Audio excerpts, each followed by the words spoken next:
We're holding Perek Kaftet, chapter 29 in the Tanya. This is a longer chapter, so we're going to divide it into two parts, tonight and next week.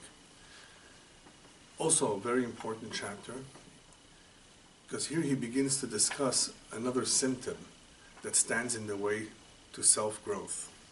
And when we talk about self-growth, we talk about spiritual growth, we're talking about connecting to Hashem, being able to do the service of Hashem out of love, not out of routine. There's a lot of things that stand in the way from one forming a strong connection even with another human being. And they are his midot, his characteristics. Characteristics that have to do with nature, one's nature. Even though it's not always just the nature, it's also the mindset, the upbringing, the chinuch, the education. It's all one thing. The human being can become very distant from other human beings as a result of the many differences that stand in the way, like partitions, and block his chances from forming a strong relationship. He may have a relationship, but it will not be the same. It will not be as intense for a variety of reasons. And that's human beings. Men and women, because of the difference between men and women, you have this additional difference that can potentially stand in the way. But there are ways to overcome them. There are ways to make bridges and not allow that the partitions should create this distance, this artificial distance between people. But the fact is that this is what happens also in our relationship with Hashem, which we don't really see, but we can experience Him, especially once our faith is grounded and we have no doubt about Hashem. It's just it happens that as a result of us being human, in flesh, we have all kinds of things that attract us, which in turn distract us from Hashem. And the book, the Tanya, is a beautiful, beautiful book, not only because of the way he lays out all this important information, but because it's structured in a way that can really guide us and help us understand ourselves. If we do not understand ourselves, we don't realize the weaknesses that we have, we cannot not possibly succeed in forming a strong relationship with Hashem. This is something that is not physical, this is really spiritual, which is a whole different ballgame, different rules. But some of the rules in the physical world apply as well to the spiritual world. And that is why it's important to learn. Those who do not learn have no clue, no idea of what's going on in their lives. There's so much going on, life is so short. And in order to really do our best, and we have the potential to do better, we need to learn. We need to read the manual of instructions.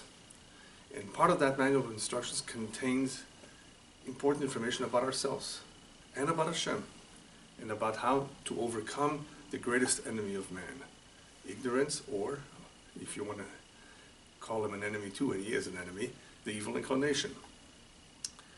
Even though he's created by Hashem, as we've explained many times, in order to provide for free will, Hashem wants that there should be a nemesis, as it's called, one who is opposed to him, to Hashem, in order to create a balanced world where we're not pulled too much in one direction more than another. However, it just happens to be that because this is a physical world and our goof, our body is physical, even though we have a divine spark, a divine soul within us, it is really caged in this physical body, and the physical body drives the soul wherever it wants to, unless we take over.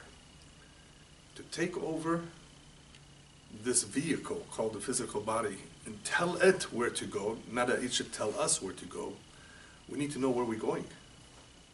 Most people do not know where they're going.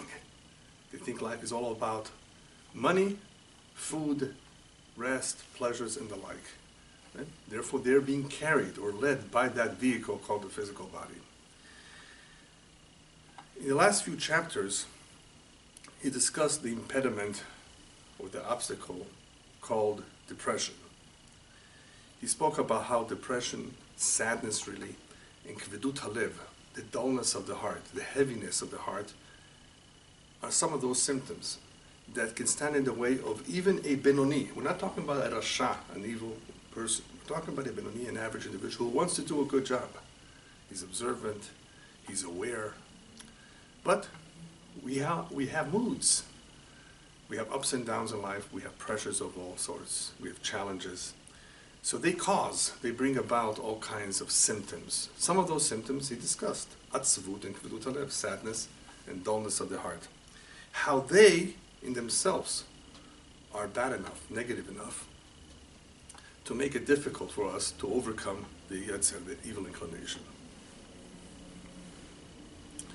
He suggested, the Baal Tanya made several suggestions on how to deal with sadness. In this chapter, he will direct himself more towards a symptom called kvedut halev, not sadness, but the dullness of the heart, heaviness of the heart, where people are somewhat not motivated. It's not really laziness, it's simply a lack of motivation. The heart is dull. The heart is not sensitive enough to want something. I think that in order to understand this idea of kvedut halev, I'm going to share with you a story that I experienced over 30 years ago when I was in Sfat, visiting the cemetery, you know, the old cemetery in Sfat, where there's a lot of tzaddikim buried, including one of my great-great-great-grandfathers, the Bet Yosef, Rabbi Yosef Karo. So I was by that grave. We were praying, and I see this gentleman approach me and tell me, Yesh li lev mi even. He says, I have a heart of stone. And I said, well, what do you mean? I can't bring myself to cry. In other words, he wanted to shed tears. He wanted perhaps to pray from the bottom of his heart. He wanted to express himself as best as possible. He would have loved to cry, just the tears didn't come out. So he blamed it on this lev even that he has. He has a heart of stone. A heart of stone doesn't shed any tears. I went home that night and I asked myself, how come he could not bring himself to tears? If one wants to bring himself to tears, can't he bring himself to tears? I mean, isn't that something easy to do? I know for women it's easier than for men. And obviously men can cry as well, but what did he mean? That his heart was made out of stone? That he could not bring himself to tears? And my conclusion was as follows. It must be that whatever pains him, whatever hurts him, whatever bothers him, does not bother him or pain him enough. If something would really bother us very, very much, it would really pain us, we would cry. We would really be bothered by it very much to the point of shedding tears. A heart of stone does not mean it's impossible to cry. It just means that something is blocking the way. Maybe you're just not sensitive enough. Maybe you're just not in pain enough.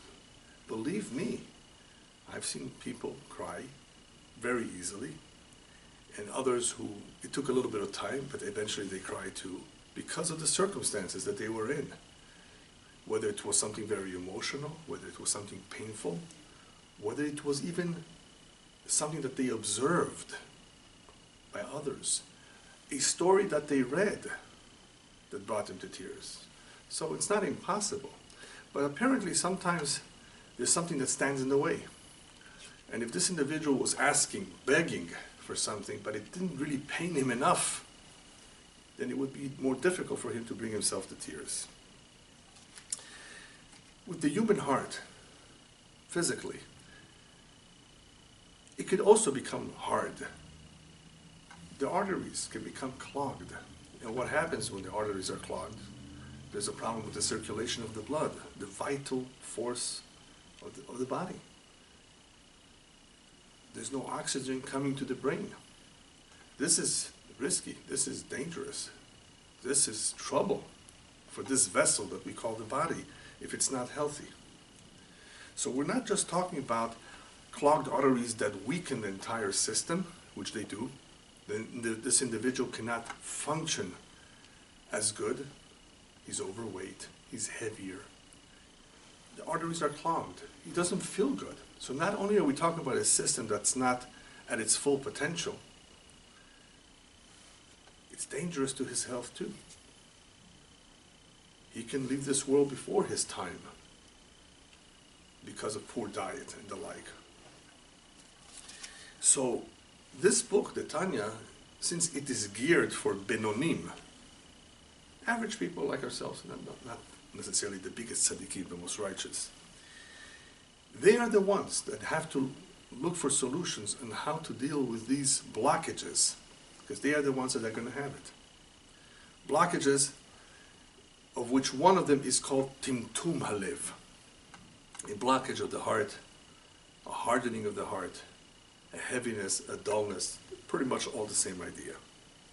Why is this so important? It's not only about connection with Hashem. If one wants to pray, you want to express your thanks to Hashem, or make a request, that heart cannot open up properly, cannot express itself in prayer if it is not sensitive enough, if it doesn't understand the importance of prayer. If it did, it would be a little bit more sensitive. But it's not enough to just know that prayer is powerful and prayer is effective. There's things that stand in the way, that cause kvedut halev, that is causing this dullness of the heart. When talking about prayer, the heart is extremely important. Rabbis tell us that to serve Hashem, when the Torah tells us that we need to serve Hashem, how do we serve Hashem? With the heart. Avodah shebalev, the service of the heart, is prayer. That's the service of Hashem.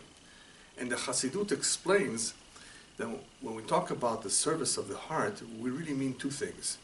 It is through the heart that we can connect to Hashem through love and fear. It is where we express our feelings and emotions. So the heart becomes the medium through which we connect through the midot, the attributes, the characteristics of love and fear. Plus, it is the heart itself that needs to be transformed. With our service to Hashem, we will hopefully transform that heart where instead of it coveting, desiring everything that is mundane and physical in this world, all the pleasures, one day hopefully it will desire to connect to Hashem, to value that which is spiritual a lot more than that which is physical. This is the heart after all, that desires. So the avodah of the lev, the service of the heart, the service of Hashem, involves these two things. The connection, that it be more expressive through love and fear, and the transformation of that heart, that it should not just want everything that is physical. It should desire that which is spiritual. Okay, so how do we go about it? Well, in order for this heart to want spirituality and not just physicality, because physicality is natural, is inborn. From day one, it's going to want to eat. It's going to want the pleasure. So that we don't have to teach it. But in order for us to teach it, to transform it, to want spiritual things, this heart has to be, as it's called in English, receptive. Or in Hebrew, ptichut. It has to be open. It has to be able, liklot, to receive, to absorb. It has to be open, sensitive enough, to be able to receive the hashra, the influence from above. There's a continuous influence, continuous hashra, continuous shefa coming down from above. Imagine like a light being shined upon us. But it's being blocked, so we don't see it. In order for us to become motivated, excited, enthusiastic about spirituality, there has to be no partitions. As he's going to explain, part of the problem is it's those partitions that are blocking the light of Hashem. Because the neshama is within us. Yeah, but the neshama is in the cage. The neshama doesn't always have the upper hand. It doesn't always tell the body what to do. If it's weak, doesn't have all that light, doesn't have all that direction, doesn't have the knowledge. So this heart has to be receptive. Otherwise, this blockage in the heart will be a big impediment in the service of Hashem. One example of how this will be an impediment. is that in order to do battle with the Yetzer Hara, with the evil inclination, the Torah reminds us, V'tkadishtem, v'yitem kedoshim, kadesh et atzmecha b'mutar lecha. To be holy begins with not allowing yourself or controlling yourself with that which is permissible for you to have and to eat. Don't overeat. Don't overdo it. But it's kosher. We're not talking about that which is prohibited, which for sure, if you abstain, you hold yourself back, you'll become holy. You won't become tameh, impure. No, but kedusha begins with setting limits in the area which is mutar lecha. It's permissible. Don't overeat. But this is my favorite meal. Right? The favorite dish. Can you hold yourself back, or do you have to finish every little bit on that plate? Most people would like to finish the plate, especially if they're hungry. It's their favorite dish. Why not? They don't see a reason to leave over just a little bit. I'm not saying that we should throw out food here. I'm not talking about that. The idea here is self-control begins with that which is permissible for us, but we train ourselves to let go, to not overeat. One who's not receptive enough will have a problem in this area. He will not see any reason to let go, to stop. He will have a very difficult time fasting. You know, we have several fasts a year. It's like the example I may have given you a while back. I may have given it to others. People have asked me, Shabbat afternoon, when is Shabbat over? So why do you want to know when Shabbat is over? When we pray, I have to have my cigarette. They haven't been smoking since Friday. They can't wait till Shabbat is over so they can have their first cigarette. I'm sure you've seen people like that who just can't hold themselves back. They're so addicted to it, so attached to it. They can't control themselves. So here we're talking about something easy, supposedly. Step one, control yourself over that which is mutar. How is he going to do it if he has this blockage? Hardness of the heart that doesn't even help him in any way overcome this kvedut that he has, this dullness of the heart. He can't overcome that. We covered this in the previous chapter, that an example of controlling yourself in food would be to push it off even for a couple of hours. Not to eat right away breakfast. This would also be an exercise that would be helpful in reminding us that it's not all about food. I can meanwhile say some Tehillim, I can learn some Torah for the time being. So it will be difficult even to do something like that. So what's the suggestion? What's one idea that can help us overcome this blockage, this kvedut halev? So the Zohar says something very, very interesting. Very, very interesting. He says, if you have a block of wood that does not catch on fire, you want the fire to catch onto it, but it just doesn't catch on. What should you do? Break it up to splinters, to small pieces. Interesting idea. But this is, of course, a mashal. Very important, very valuable mashal in understanding the kvedut halev, in understanding the dullness of the heart. Now, even though he's been saying that I'm going to give you some ideas on how to deal with kvedut halev, all of a sudden, he switches over, you'll notice soon, to a slightly different idea, something called chomriut halev, the physicality of the heart, the craving heart. It craves for that which is physical, which appears to be a different idea. Yes, the heart is physical, the heart has cravings. But he began to tell us that the impediment here in serving Hashem is with kvedut halev, which is really something different. It's lack of sensitivity, it's the dullness of the heart, the heaviness, the lack of motivation.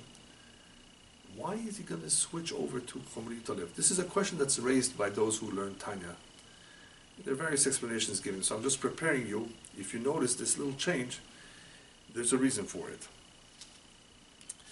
So first he tells us about the Zohar suggestion. What is that? What do you do with a block of wood? You break it up to pieces, small pieces. But it's not just about breaking it, it's splintering it, shredding it. It says something. We're not just talking about managing manageable pieces. It's not only about that, but it's also that, but it's shredding it, cutting it up. And you'll see why this is so significant. The first idea that comes to mind as to why this is the solution when the light of Hashem, as I said earlier, cannot get through, when this heart is not sensitive enough, one may think that perhaps we need to increase the light, brighter light. You know, when you go in the street, when you drive and there's no light outside, you put on those, what are those lights called? High beam. The bright, the high beams, yeah, to help. So one may think, maybe this would be a solution. Increase the light. In other words, somehow bring it to his attention. Give it to him. Rebuke him. Let him learn more Torah. Anything that will bring more light, a more powerful light. No, he says, no, that's not the solution. The increase of the light will not necessarily help here to remove this kvedut halev, this dullness of the heart. It has to be that you shred that block of wood. Very important idea. It's a different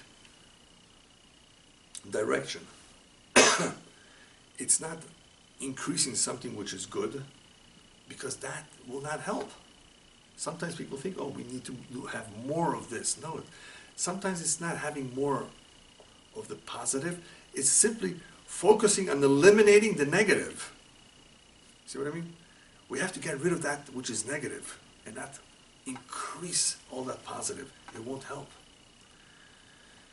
So this is where he explains that this light of the neshama, the or hasechel, really the light that illuminates the mind, where the neshama is, just cannot get through and cannot be the driver of this vehicle of the guf and give instructions to the nefesh habehemi, to this animal soul.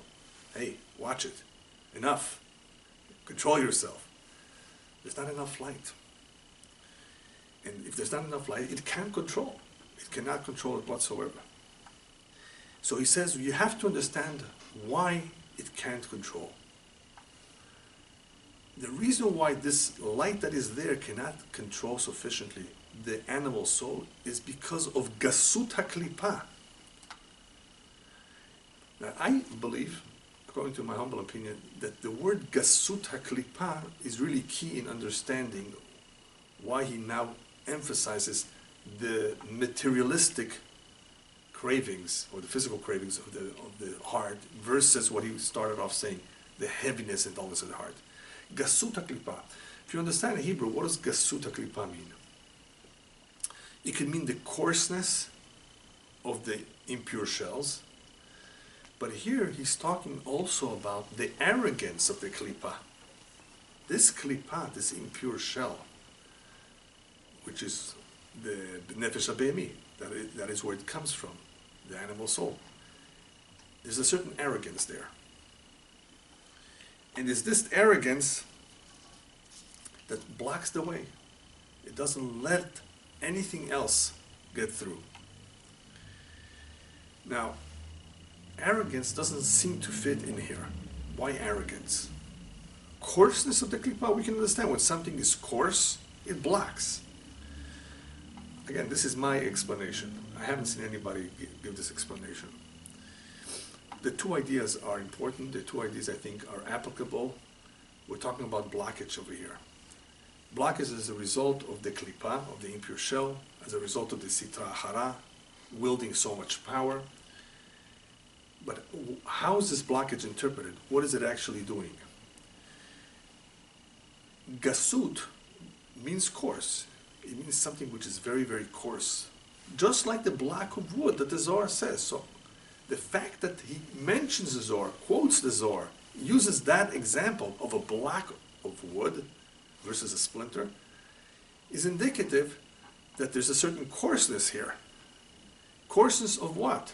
Coarseness of a heart that is immersed in physicality. It's so coarse. Megusham, as it's called in Hebrew. So materialistic, so physical, that spirituality doesn't talk to him.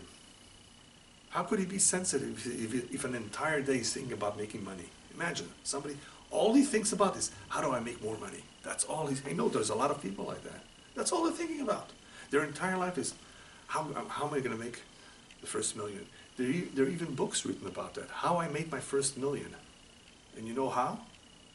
By selling it to suckers who thought that they would buy the book and learn how to become a millionaire. But anyway, coarseness, physicality. But gasut is also arrogance.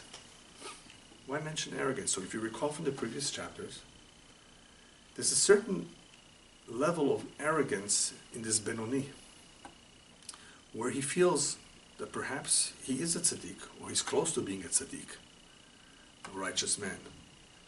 And he's upset at himself, rightfully upset. You know, how come I'm not progressing? How come I can't pray better? How come I can't focus better? Well, because you're not a tzaddik. Why do you think of yourself like that? Focus on just being a Benoni, a Levi that we should be Benoni, good average people. Tzaddikim, where they're pure, completely pure. We may not be on that level. The neshama may not be in such a level. I mean, we can desire and aspire to it, fine. On a certain level, we should want it, but we have to be realistic. Hopefully, we're at least Benonim, and we need to work on being good Benonim. So you have here a combination of gasut, of the klipa, and arrogance of the klipa, plus the physicality, the coarseness of the klipa, and they're both bogging him down. So therefore, in using this example of a block of wood from the Zohar, the Tanya really is referring to everyone, even to those who are not Benonim, even to those who are perhaps even Reshaim. As the Lubavitcher Rebbe said, I believe, that this is the explanation here.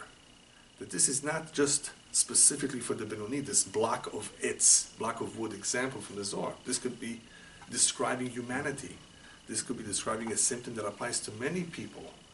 The downfall of many people is a result of this physicality. So he switches over from kvedut halev to chomriyut halev. No longer just about heaviness, dullness of the heart, lack of motivation, but physicality. Well, physicality is a big problem that affects more than just the Benonim. A lot of people are very, very physical. So that could be a little bit of an explanation of why he switches to that, especially since he quoted the Zohar, and especially since the word gas, or gasut klipa, can really mean both things, both arrogance and coarse. And the coarseness is, of course, the physicality. So what does this do?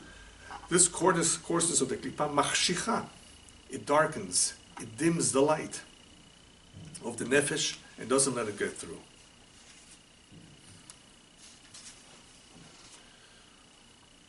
Okay, so what do? So we said the Zohar's suggestion was, break it up, crush it, splinters. In human terms, what does that mean? Yeah, crush this man. In what way? Humble him. We have to bring this nefesh to a point where it is humbled. How do you do that? This individual who's striving to be a better person, a holier individual, needs to set aside time. It could be once a week, from time to time, to look at himself, to ponder his life, to examine his deeds of the past, and to feel ashamed and embarrassed of himself. We all make mistakes. But do we feel ashamed of them? Are we embarrassed? It's okay, and it's important to be remorseful, to regret, but there's a lot more. How about being pained? How about being ashamed? That's a higher level. That is more complete, teshuvah. So one needs to take the time to think about it. How many people stop and examine their deeds? Even that one day a year called Rosh Hashanah and Yom Kippur. Even then, when is the fast over? Now, I don't want to accuse anyone I think the fact that the Jews fast and come to shul and pray is something very special. That means they feel the importance of the day, they want to be close to Hashem. So I definitely realize that many people are trying at least. So we don't look down at anyone, but we have to point to the fault if we want to help them. That's the idea over here, is not to accuse, but to help, to guide. So there is a fault. We're all at fault in something. We're not tzaddikim. We shouldn't think so. We're definitely far from that. But we can do better. And the question is about how do we get ourselves to do better? People take coffee to stay awake, you know. So they want to stay awake. So they take coffee. They drink several cups of coffee. Right? Other people take other things so that they should be motivated. I don't want to talk about those things. They want to be high. They're really, really low. And I feel bad for them, that they have to do something artificial to get themselves high. But here we're talking about something special, something that we know is valuable, and we want to be there. So we have to recognize the enemy, the evil inclination, the nefesh habehemi, the animal spirit. So we have to humble that animal spirit. That's the only way, the Zohar says. In order to do that, we have to take time. We have to make time for it, to be ashamed, to feel bad about ourselves, about what we did. And what does this do? What does this produce? This lev nishbar, this broken heart, it's a broken heart, will lead to breaking of the spirit of the sitra achara. Now, this spirit of the sitra achara, he tells us, who? Adam atzmo. This is really the human being. This is really the Benoni. At a certain stage, he is like the sitra achara. He's following orders from the sitra achara. But it's not only because he's following orders, because a Benoni by nature is born with this nefesh habehemi. And therefore all he knows and how he knows himself is about his behemiyut, about the animal spirit in him. That's how he identifies himself. When he says, it's me, he's not talking about the neshama. He's talking about his nefesh, his desires, his ambitions, his cravings, physical ambitions. So this nefesh habehemi is very, very strong, very powerful, and that is his identity, the identity of an average human being, the Benoni. Because by nefesh eloki, the spiritual soul, what do we say in the morning in our prayers? Neshama shenatata bi tehorahi. That neshama that you've given me, oh, it's not me, you have given me. You see the diuk here, you see the emphasis here in the prayer? The neshama that you have given me. In other words, it's not really me. It should be, but it's not for the Benoni. That neshama is pure. But this average Adam, average human being, is not his neshama. So who is his neshama? The tzaddikim. By the tzaddikim, by the righteous, they are their neshama. And what's their body? Their body is called basar adam, as he calls it. The flesh of a human being. In other words, it's something secondary. It's the basar, it's the flesh, it's my suit. It's not me. Because really, that's what the body is. It's really a suit for the neshama. But that for the tzaddikim, they feel it and they know it that way. The Benoni doesn't think of it that way. He doesn't think about a neshama and a body. He is his body. And that body is the nefesh habehemi, not the pure neshama, not the divine soul. And the rabbis talk about it, they bring down in the Gemara how Hillel HaZaken once was heard telling his students when he was about to go to eat, you know where I'm going? I'm going to do an act of kindness with this poor soul. Doing an act of kindness with this poor, low soul? Who are you talking about? He was talking about feeding his body, that is a poor, low soul, individual. In other words, he needs to do an act of kindness to feed it, to take care of it, because she's so poor and in need of this food. But why say it that way? Because he himself knows himself to be a nefesh eloki. He identifies with that divine soul. And it's really the divine soul that is giving him vitality more than anything else. Why is he more the Nefesh Eloki? Because even though he has a Nefesh Behemi, even though he has an animal soul, that aspect of him has already been transformed to be included in the Nefesh Eloki, in the divine soul. So his real essence is the divine soul. But that's the tzaddik. The Benoni, he says, the essence of the Nefesh HaBehemi is dressed up in his blood, in his flesh, and it has never been transformed to good. So that is the essence of him. That is his identity. That is what controls him, that's what leads him, that is who he knows himself to be. So therefore, it is the Benoni who's so distant from Hashem. Very, very distant. But why call him distant? Only for one important reason. He's distant, even though he has this neshama, Eloki in him, he has a divine spark, he has a divine soul. He's distant because at times, and it could be sometimes, it could be many times, he actually has desires for that which is forbidden. And it doesn't have to be necessarily that which is forbidden, by the way. It could also be something which is not exactly for the sake of Hashem. Well, he's going to tell us now, you should know, anytime we do something that's not for the sake of Hashem, we're doing it for the sitra hara, we're doing it for the other side. And that's an important point. Because this also causes distance. Imagine doing a favor to those who are less friendly to you, less close to you than to your own relatives. Don't you want to be close to your relatives? Hopefully, right? We're talking about relatives that care about you, love you, of course, and want your best. And here, this guy is doing more favors to those who are his enemies, really, in reality. Not only the other side, not only someone else, but it's his enemies.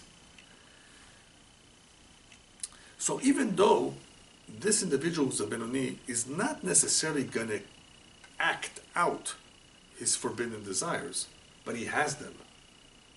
We've spoken about this several times, that the Benoni can have these desires that are wrong, but he usually doesn't act upon them. Otherwise, Chaz Shalom, God forbid, if you act upon them, then you're no longer a Benoni. The individual is moving towards being a Rasha, a wicked individual. But he's distant from Hashem because of his cravings. This is what he likes. This is what he's interested in. His entire focus, a whole day long, his entire life, is about pleasures, not necessarily about doing that which Hashem wants. So even though he doesn't act upon that which is forbidden, but he has the desires, he thinks about it, he controls himself, which is very good.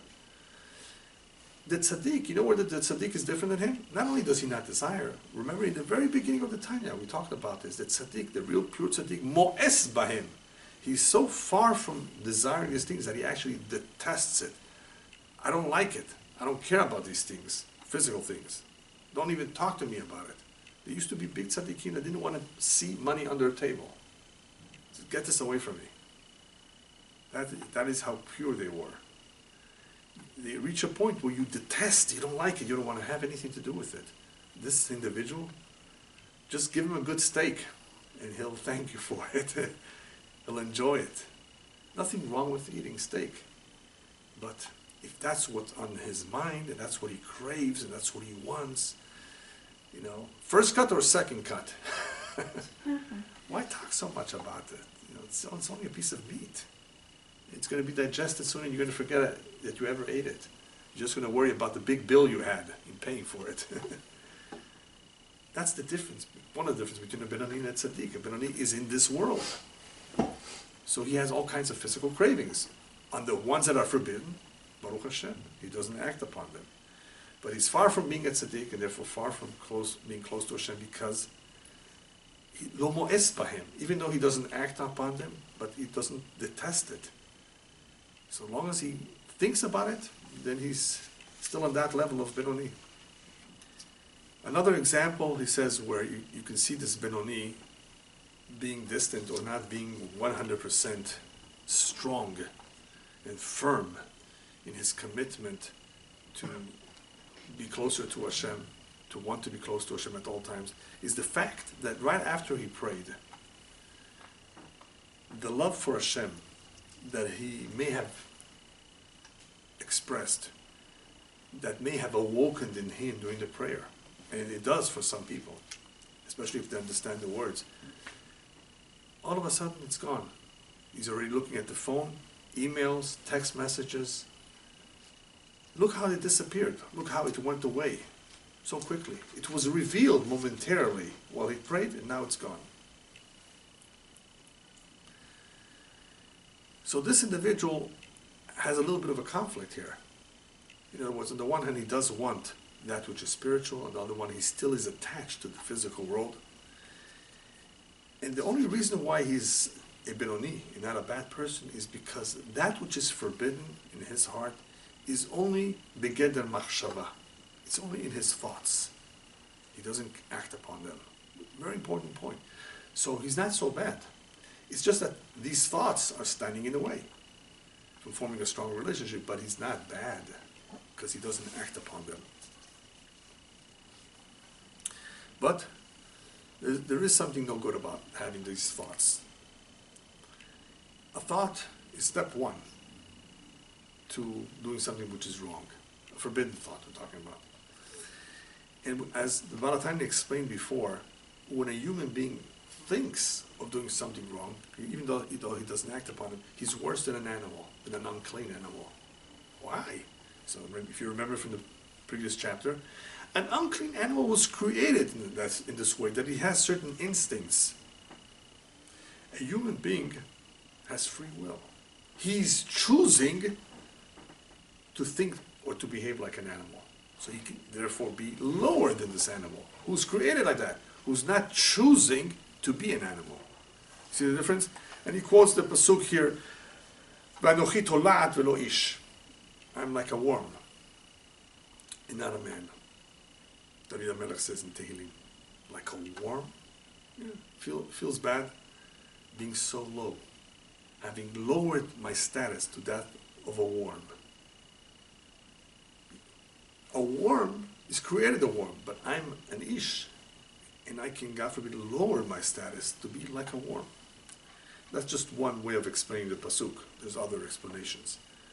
But this is a way of looking at this individual who has free will, who could be better, but he has made himself lower than an animal. Okay, if that's the case, that this individual cannot be firm and loses that connection that he may have had during the prayer, what are we going to say about those good moments that he does have, where he feels great? We can't just completely discount those. He has had good moments where he connected to Hashem, where he did the right thing, where he focused on the prayer, where he did it with his heart. What about those moments? Don't they count? And he says a very important idea here. Even though they matter, of course they matter, they count. And we are rewarded for it. But they're not 100% real. Wow. They're not 100% real? Yeah. They're not absolutely true feelings. You know why? For something to be emet le'amito, as he says, for something to be absolutely true, pure, it is permanent. Something which is not absolutely true, but it's true, but not absolutely true, is fleeting, goes away with time. It's not rooted. It's not firm. It doesn't last. Some people become friends for a little while, and then they forget about each other. They never intended to be very, very close friends. You know, unfortunately, this happens between husband and wife too. The two of them have the strong desire underneath that chuppah to succeed, to be connected, to set up a home together despite the problems, the issues that may arise in the future. Are they willing to fight to succeed, to do everything in their power to stay together? If yes, they will stay together. If not, if they never made that kind of a commitment, even though he or she said, I love you, I love you, I love you, I love you, it wasn't 100% true. It was true, maybe. They felt good about each other, and that is why they spent $50,000 in the wedding, or whatever. They felt something, but was it real, 100% true? No. Otherwise, how could they break up? Now, I'm not talking about all kinds of breakups here. There's all kinds of reasons, but a lot of times it's just because it's not pure. It's not 100% true. The connection is not real. It's partially true. So he says, yes, those moments, temporary moments where he felt very, very good, and he prayed to, and he cried, it is true. Those were true expressions of love for Hashem, but it's not absolutely true. It's not 100% real, because something that is 100% real is permanent, and this is not permanent. As I said earlier, we're not going to do the whole chapter because it's a longer chapter. Just going to cover one additional idea, and that is an area that affects men a lot. It says this individual who is experiencing a certain blockage, and we said that it's important for him to humble himself, because that will break that spirit. What can he do to humble himself? In other words, what can he do to think about something that will help him become more humble? So this is more applicable for men. He says men must realize that when they were younger, in their teenage years, and perhaps a little bit after that, that they may have succumbed to what is called, in the terms used by Jewish books, Chatat Nemurim, the sin of our youth, where they may have contaminated their soul, intentionally or unintentionally, with zera levatala. Not being married on time, not being focused, properly focused on that which is holy, and being exposed to the unclean world, reading certain books, watching certain movies, associating with the wrong people, could have led certain men to contaminate themselves, to become impure, to do something which is terribly wrong, not just wrong, terribly wrong. And a lot of this is by ignorance, not knowing how serious this is. And this happens to a great many young men, and sometimes adults as well, who are not careful in this area. When he ponders, this individual ponders his youth, the years of the past, and analyzes how much pagam, how much damage he could have caused through his deeds in the upper world, this should humble him. Now, even though those years are past, long gone, 20 years perhaps or more, one must realize that in the upper world there is no time, there's no clock. It's me'al hazman. So something that was done even 100 years ago, if the damage was not remedied, not corrected through teshuvah, it's still there. For us, time is something that we feel, we experience. Oh, it's been so many years ago. I regretted that already. I felt bad about it. Yeah, but b'shamayim there still may be some vestige of it, something remaining there. And the question is, why is there something remaining there that I should be worried about? And he goes on to explain the reason for that is because even though one may have done teshuvah then, one may have felt remorseful, one may have realized his mistake later on perhaps, that realization and that teshuvah may no longer be sufficient for the following reason. Very important idea to this concept here. When it comes to a sin, or when it comes to teshuvah, it really depends on the following. The neshama, depending on the level of the soul who committed the sin, the greater the soul is, the more damage he does. The lesser, the lower the soul is, the damage is still there, but it's not the biggest neshama. So there's some understanding that he was led to do so. But the greater the neshama, the holier the neshama that comes down into this world, for it to do something wrong, it causes tremendous damage to the neshama and in the upper worlds. The impression is very, very bad. So it depends on the neshama. It depends on his age. When did he do it? When he was 16 years old? Or when he was already in his 30s? He's already adult, mature, knows better, hopefully. And it depends on the circumstances. He's living in the 21st century. And there's all this schmutz, as we call it in Yiddish, all this filth out there. Or is he living in the 13th century?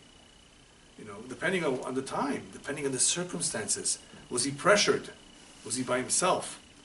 Where was he living? In what neighborhood? Who were his friends? In what kind of a home was he raised? Which school did he go to? They weigh all that. They take all that into consideration. It's not his fault. He didn't know better. He was almost forced into this. So obviously all of this is considered. Now, if he's about teshuvah, why should it still matter? It still matters because at this point that he's already a real Baal teshuvah, they may not consider what he did back then, teshuvah, sufficient enough. And if once teshuvah is not strong enough, that light will not get through. That's another reason why the light will not get through. He will not be able to connect. And next week, with Zat Hashem, we will see, we will talk about why people don't have good dreams. Why they don't dream pure dreams, good dreams. There's all kinds of dreams. It's a whole subject in itself, but it's a very important area because some of the dreams are indicative of how strong or weak our connection is with Hashem. And that he's going to talk about it next. We'll discuss it next week. But here, we're talking about teshuvah. The teshuvah may no longer be sufficient based on his level right now of understanding. Now you understand, now you've studied more, now you know you got to do more teshuvah. And if you don't do more, what you've done then is not enough, and it's going to stop that light from entering, and you're going to feel dull, insensitive, because that's where the dullness is coming from. A lack of sensitivity, a lack of light shining, and why is it being blocked? I'm doing everything right. No, there's all these stuff from the back, from years ago, from before, that you've not repaired completely. You know that even in the physical body, people who stop smoking, I'm told, there may be residue. I mean, the lungs. It takes a long time for it to become clean. There may be stuff from the past, damage done, that is maybe irreparable anymore. Yeah, but I stopped this. I'm already in a good diet. Yeah. There's all kinds of things, all kinds of physical symptoms that affect people at a later stage because of what they did years ago, even though they stopped. So here, they're expecting him to do more teshuvah, and he's not.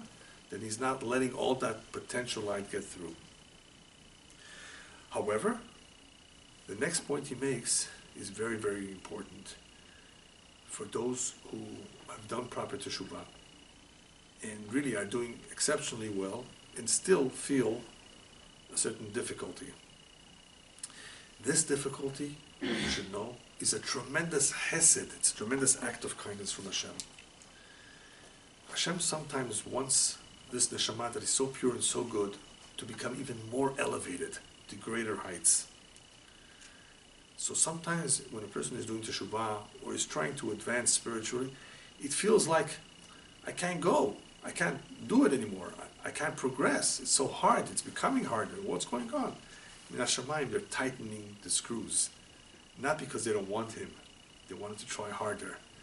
Because the harder he tries, the more he will be elevating himself. So they are intentionally making it hard for him for this purpose alone, for this reason alone, to get him higher. And that is why David HaMelech says, "V'chatati negdi tamid." My sin is always before me. What do you mean it's before you? You're a tzaddik by now. You've repented. You're so righteous and so pure. You have no more yetzer hara. So why do you have to express yourself that the sin is always before you? You want to remind yourself about your past? Most people don't want to do that. But he finishes up over here, this portion of the Pedic, that this reminding or reminders are very important. If one wants to advance, if one wants to progress, he has to think about the past. He has to remind himself of mistakes in the past. You don't want to repeat them after all. We make mistakes, but don't repeat them. One way not to repeat them is to remind yourself about them. So this will enable one to do a stronger teshuvah. If he thinks about it, wow, I was really capable of doing that, I really did that for so long. He's going to be ashamed of himself, heartbroken. And this will hopefully motivate him to a greater, higher form of teshuvah. So he ends up like this. Therefore, even if somebody is clean from chatat neurim, even though somebody does not have any major sin like that from the past that affects men, where they have become impure, contaminated as a result of their lack of attention to this area. Even if he's clean, it really didn't happen to him. Still, he advises us what the Zohar advises. He says, you want to really have the upper hand, you want to really be in control, you want to really advance in Avodat Hashem, in connecting to Hashem, in being able to express your love and fear to Hashem at the highest levels possible. You want to get there, you have the potential. The advice is, remember, this is the advice to someone who has not sinned right now, but he feels a certain dullness. Be a Marid de Chushbana. The Zohar talks about Marid de Chushbana. Be a master of accounts. Be your own accountant. You know what that means? Let's say you own a business. And there's clerks that work, debits and credits. This came in, this came out. What is the job of the accountant then? The job of the accountant is to examine, to take a closer look. Wait a minute, there's so much profit and there's so much losses. He's much more concerned about that than the clerk, than the worker, who doesn't analyze all of that. That's not his job. Don't be just a clerk. Be an accountant. Be your own accountant and examine and audit your deeds. And when we talk about auditing one's deeds, we're not just talking about the deeds, we're talking about our thoughts and our speech as well. How many times was there gossip, lashon hara, slander? How many times were there very, very bad thoughts, even though we didn't act upon them? So we're talking about a full examination from time to time. Be your own accountant. Because if you're going to become an accountant of your deeds, you're going to get to lev nishbar. This is how you will arrive at a broken heart. You will really, really feel bad about yourself. Examine your thoughts, examine your deeds, examine your speech from the past. What should you examine? Were they from the holiness or were they from the impure side? So he ends like this. The reason why this examination is important is not just to figure out where you are and what to do next, but people who don't examine and they continuously have bad thoughts, they become a merkava to the Sitra Achara. As we've explained many times, one can become a chariot which automatically drives itself in the wrong direction, to the impure side. Good thoughts come from a good source, from a holy source. And the more good thoughts we have, we become a merkava to the Kedusha, a chariot to the Kedusha, being led in the Kedusha. We want to be led only to the Kedusha, to holiness. If that's the case, then continuously think about holy thoughts, continuously do good things. Eventually you will become a merkava. You will be led there. You will be almost automatically directed there. You will be receiving divine assistance as well, as we've explained in the past. Be a Marid de Chushbana, therefore. Think about all these lofty ideas, because you will be led to be a merkava of the Kedusha. How will I know if it's a merkava de Kedusha or Sitra Achara? Very simple. When you examine your deeds, just ask yourself, did I do them for the sake of Hashem or not? That is the key. That is the key that makes the world of a difference here. What is motivating me? Why am I doing what am I doing? Who's telling me to do it? What's driving me? Being a Marid de Chushbana, therefore, enables an individual to really get to know himself, to really examine all his thoughts, deeds, and speech from the past. What has made me do them? Where did it come from? Did it come from the other side? I don't know, I'm not sure. Well, if it was not for the Ratzon of Hashem, for the willing of Hashem, for the will of Hashem, then it came from the other side. Because that's what the other side means. Sitra Achara means anything that's opposed to Hashem. Well, if it's not for Hashem, that means it's from the other side. Important examination. So that's what the Zohar advises. Even if a person did not do anything wrong in the past and he wants to do a stronger teshuvah, wants to be more connected to Hashem, wants to overcome this dullness and be more sensitive, to enable all this light to shine and to help him go in the right path, be a maradeh hushmana, take control by being your own accountant.